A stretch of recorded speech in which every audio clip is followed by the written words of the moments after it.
সুপ্রিয় দর্শক, আসসালামু আলাইকুম। নিউজ 24 এর সকালের সংবাদে আপনাদেরকে স্বাগতম। প্রথমেই জানিয়ে দিচ্ছি সংবাদ শিরোনাম।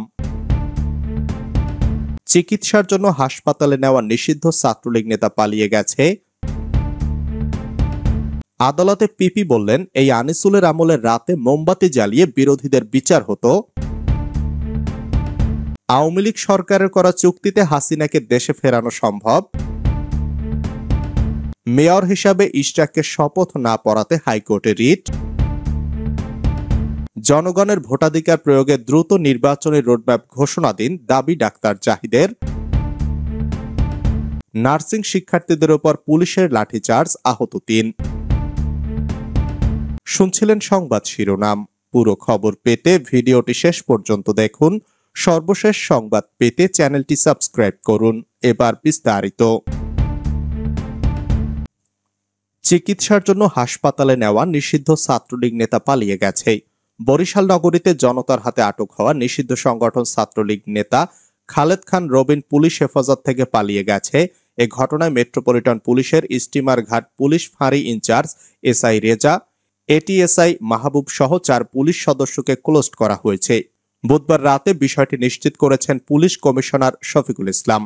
তিনি জানান, নগরীর আমতলার মোড় এলাকায় জনতা মারধর করে বরিশাল সদর উপজেলার চরকাউয়া ইউনিয়ন ছাত্রলীগের সভাপতি খালেদ খান রবিনকে। তখন আহত অবস্থায় পুলিশ তাকে চিকিৎসার জন্য সেবাচিম হাসপাতালে নিয়ে যাওয়া হয়। সেখান থেকে সে কৌশলে পালিয়ে যায়। এ ঘটনায় দায়িত্ব অবহেলায় 4 জনের বিরুদ্ধে ব্যবস্থা নেওয়া হয়েছে। আদালতে পিপি বললেন, এই আনিসুলের আমলে রাতে মোমবাতি জ্বালিয়ে বিরোধীদের বিচার হতো। আওয়ামী লীগের শাসন আমলে রাতে আদালত বসিয়ে বিএনপি সহ বিরোধী দলীয় নেতাকর্মীর সাজা দেয়া হতো। এ কথা আজ বুধবার ঢাকার চিফ মেট্রোপলিটন ম্যাজিস্ট্রেট আদালতের শুনানিতে বলেছেন ঢাকা মহানগর দায়রা জজ আদালতের প্রধান পাবলিক প্রসিকিউটর ওমর ফারুক ফারুকী। এ সময় কাঠগড়ায় দাঁড়িয়ে থাকা সাবেক আইনমন্ত্রী আনিসুল হকের নাম উচ্চারণ করে শুনানিতে পিপি ওমর ফারুক ফারুকী আদালতে বলেন, আজকের আনিসুল হক, তখন তিনি সাবেক আইনমন্ত্রী, তার আমলে রাত 10টার সময়ও এই আদালতে এই চেয়ারে বসে মোমবাতি জ্বালিয়ে বিএনপি জামায়াত সহ বিরোধী দলীয় নেতাকর্মীদের বিচার হয়েছে, তাদের নির্বিচারে সাজা দেওয়া হয়েছে। পিপি ওমর ফারুক ফারুকী যখন কথা বলছিলেন তখন আনিসুল হক মাথা নিচু করে দাঁড়িয়েছিলেন। তিনি আদালতে কোনো কথা বলেননি, তার আইনজীবীও আদালতে কোনো কথা বলেননি। আওয়ামী লীগ সরকারের করা চুক্তিতে হাসিনাকে দেশে ফেরানো সম্ভব। আওয়ামী লীগ সরকারের সময় ভারতের সঙ্গে করা চুক্তির মাধ্যমে শেখ হাসিনাকে ফিরিয়ে আনা সম্ভব বলে মন্তব্য করেছেন দুর্নীতি দমন কমিশনের চেয়ারম্যান ডক্টর মোহাম্মদ আব্দুল মোমেন। তিনি বলেন, শেখ হাসিনাকে দেশে ফেরাতে কাজ করছে দুদক, পাশাপাশি ব্রিটিশ এমপি টিউলিপ সিদ্দিককেও ফেরানোর চেষ্টা চলছে। বুধবার গণমাধ্যমে সাক্ষাৎকার দেওয়ার সময় এসব কথা বলেন দুদক চেয়ারম্যান। টিউলিপ সিদ্দিককে দেশে ফিরিয়ে আনার বিষয়ে ডক্টর মোহাম্মদ আব্দুল মোমেন বলেন, ব্রিটিশ এমপি টিউলিপ সিদ্দিক আত্মপক্ষ সমর্থনের সুযোগ হারিয়েছেন, তাকে দেশে ফেরাতে ইন্টারপোলের সহযোগিতা নেবে দুদক। মেয়র হিসাবে ইশরাককে শপথ না পড়াতে হাইকোর্টে রিট। বিএনপি নেতা ইশরাক হোসেনকে ঢাকা দক্ষিণ সিটি কর্পোরেশনের মেয়র ঘোষণা করে দেওয়ার রায় স্থগিত চেয়ে হাইকোর্টে রিট করা হয়েছে। বুধবার মোহাম্মদ মামুনুর রশিদ নামের এক ব্যক্তির হয়ে রিটটি করেন সুপ্রিম কোর্টের আইনজীবী অ্যাডভোকেট কাজী আকবর আলী। রিটের বিষয়টি নিশ্চিত করে যুগান্তরকে তিনি বলেন, আগামী রোববার হাইকোর্টের একটি বেঞ্চে রিটটি শুনানি হতে পারে। রিটে বিএনপি নেতা ইশরাক হোসেনকে মেয়র হিসাবে শপথ গ্রহণ থেকে বিরত রাখার জন্য স্থানীয় সরকার, পল্লী উন্নয়ন ও সমবায় মন্ত্রণালয়কে নির্দেশ প্রদানের প্রার্থনা করেছেন। জনগণের ভোটাধিকার প্রয়োগে দ্রুত নির্বাচনী রোডম্যাপ ঘোষণা দিন, দাবি ডাক্তার জাহিদের। বিএনপির জাতীয় স্থায়ী কমিটির সদস্য অধ্যাপক ডাক্তার এজেডএম জাহিদ হোসেন বলেছেন, অন্তর্বর্তীকালীন সরকারের দায়িত্ব হচ্ছে দ্রুত সময়ের মধ্যে নির্বাচন দিয়ে জনগণের অধিকার ফেরত দেওয়া। এজন্য অতি দ্রুত নির্বাচনী রোডম্যাপ ঘোষণা করে জনগণকে তাদের ভোটাধিকার প্রয়োগ করার সুযোগ করে দেওয়া। জনগণ যাকে খুশি তাকে ইচ্ছামতো ভোটাধিকার প্রয়োগ করবে। জনগণের নির্বাচিত প্রতিনিধিরাই সিদ্ধান্ত নেবে জনগণ ও দেশ কোন দিকে এগোবে। তিনি বলেন, বিএনপির 31 দফা, এটিও বিএনপির সংস্কারের ধারাবাহিক কর্মসূচির একটি অংশ। আগামী দিনে দেশ পরিচালনার দায়িত্ব জনগণ দ্রুত সময়ের মধ্যে পেতে চায়। সেই জন্যই দ্রুত সময়ের মধ্যে নির্বাচন দিয়ে জনগণের অধিকার ফেরত দেওয়া অন্তর্বর্তীকালীন সরকারের দায়িত্ব। নার্সিং শিক্ষার্থীদের ওপর পুলিশের লাঠিচার্জ, আহত 3। বাংলাদেশের সর্বস্তরের ডিপ্লোমা ইন নার্সিং এবং ডিপ্লোমা ইন মিডওয়াইফারি কোর্সকে স্নাতক সমমানের স্বীকৃতি দেওয়ার দাবিতে ঢাকার শাহবাগে সড়ক অবরোধ করা নার্সিং শিক্ষার্থীদের লাঠিচার্জ করছে পুলিশ। বুধবার রাত 8:30 পর্যন্ত শিক্ষার্থীদের সড়কে অবস্থান করছেন। অভিষেক নামে একজন নার্সিং শিক্ষার্থী কালের কণ্ঠকে বলেন, পুলিশের লাঠিচার্জে 3 জন শিক্ষার্থী আহত হয়েছে। তারা বাংলাদেশ মেডিকেল বিশ্ববিদ্যালয় হাসপাতালে ভর্তি আছেন।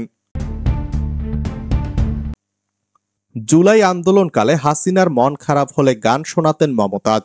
জুলাই আন্দোলনকালে যখন শেখ হাসিনার মন খারাপ থাকতো তখন সাবেক সংসদ সদস্য সঙ্গীত শিল্পী মমতাজ বেগম তাকে গান শোনাতেন। এ কথা শুনে এজলাসে হাসির রোল পড়ে যায় এবং বিষণ্ণ মমতাজ নিজেও হেসে দেন। বৈষম্য বিরোধী ছাত্র আন্দোলনের রাজধানীর মিরপুর মডেল থানা এলাকায় মোহাম্মদ সাগরকে হত্যার অভিযোগে সোমবার রাত 11:15টায় রাজধানীর ধানমন্ডি থেকে মমতাজকে গ্রেপ্তার করা হয়। শুনানির সময় জনাকীর্ণ এজলাসের কাঠগড়ায় পুরো সময় গালে হাত দিয়ে বিষণ্ণ মনে পিপির বক্তব্য শুনতে দেখা যায় মমতাজকে। এক পর্যায়ে ওমর ফারুকী আদালতকে বলেন, এই আন্দোলনের সময় যখন হাসিনার মন খারাপ থাকতো তখন তিনি হাসিনাকে গান শোনাতেন।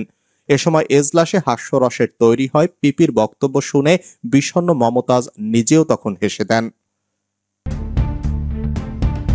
এনসিপি কালাজ্বরে ভুগছে আর জামায়াতের কোলে বসে সুরাপান করছে, মন্তব্য শাহজাহান খানের।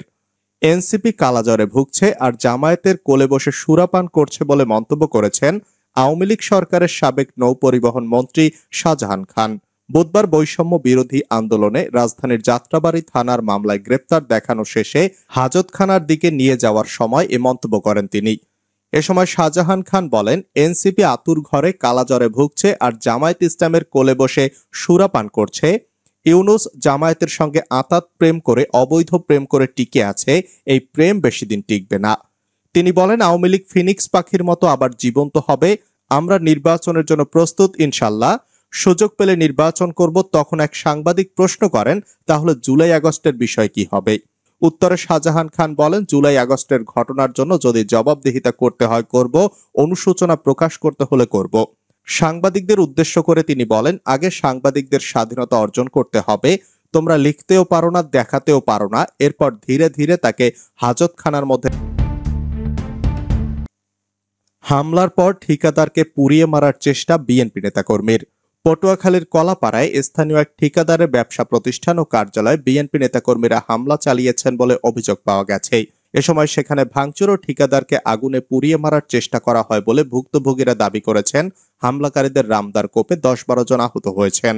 গত মঙ্গলবার সকাল 10:30 থেকে দুপুর 12টা পর্যন্ত উপজেলার ধানখালী ইউনিয়নের মরিচ বুনিয়ায় এ ঘটনা ঘটে। স্থানীয় বিদ্যুৎ উৎপাদনকারী প্রতিষ্ঠান আরপিসিএল নরিনকো ইন্টারন্যাশনাল পাওয়ার কোম্পানি লিমিটেডের কয়লা খালাসের জেটি ঘাটে শ্রমিক সরবরাহ ও আধিপত্য বিস্তারকে কেন্দ্র করে ঠিকাদার শাহিন মৃধার প্রতিষ্ঠানে এ হামলা হয়।